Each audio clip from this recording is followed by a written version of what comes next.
গরুর মাংসটার প্রতি আলাদা একটা সফট কর্নার আছে। সেকেন্ড ফ্যামিলি তো আমাদের টিমমেটরাই। বয়সভিত্তিক আন্ডার 19, তারপর এইচপি এ দল ন্যাশনাল টিমের হয়ে এই সময়টাতে অনেক ঈদ আপনি বাইরে কাটিয়েছেন। দেশের বাইরে ঈদটা কেমন হয় তখন ফ্যামিলি থেকে দূরে? অনেকগুলো ঈদই করা হয়েছে। আসলে সবথেকে বেশি কুরবানির ঈদটা যদি দেশের বাইরে করা হয় বা ফ্যামিলি ছাড়া করা হয়, ওই সময়টা একটু খারাপ লাগে। কারণ কুরবানির ঈদের সময় আমার কাছে মনে হয় যে আরেকটা জিনিস থাকে যে গরু কেনা বা কুরবানির পুরো প্রসেসটাই। তো অনেকগুলো ঈদ করা হয়েছে, ওই সময় আসলে খেলা নিয়ে ব্যস্ততা থাকে। তখন টিমমেটসরা যারা থাকি হয়তো নামাজটা পড়ার চেষ্টা করি, তারপর হয়তো প্র্যাকটিস থাকে বা ম্যাচ থাকে, ওইভাবে মানায় নেওয়ার চেষ্টা। বাট আমার কাছে মনে হয় যে সবাই একসাথে নামাজ পড়া এটাও কয়েকবারই হয়েছে, যেটা আমার কাছে মনে হয় খুব ভালো একটা মোমেন্ট আমাদের জন্য। সেমাই তো খাওয়া হয় সবারই, কিন্তু সোহানের মনে হয় গরুর গোস্তটা অনেক প্রিয়। হ্যাঁ, অবশ্যই।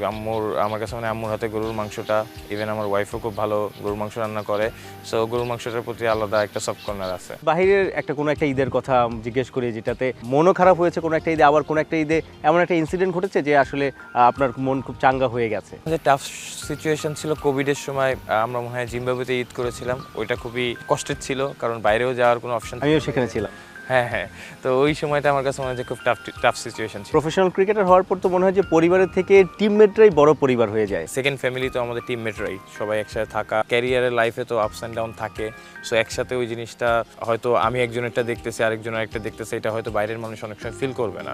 বাট টু বি অনেস্ট, আমার কাছে মনে হয় যে একটা সেকেন্ড ফ্যামিলি এবং সবাই একসাথে থাকা, এখানে হয়তো যেটা বললাম যে আপস অ্যান্ড ডাউন থাকে, কারো ভালো লাগা না লাগা থাকতে পারে। বাট টু বি অনেস্ট বলতে গেলে ওভারঅল সব থেকে আগে হচ্ছে আমার কাছে মনে হয় যে যেহেতু এতদিন একসাথে আছি, টিমমেটদের প্রতি সবসময় একটা ভালো চাওয়া পাওয়া অবশ্যই থাকে।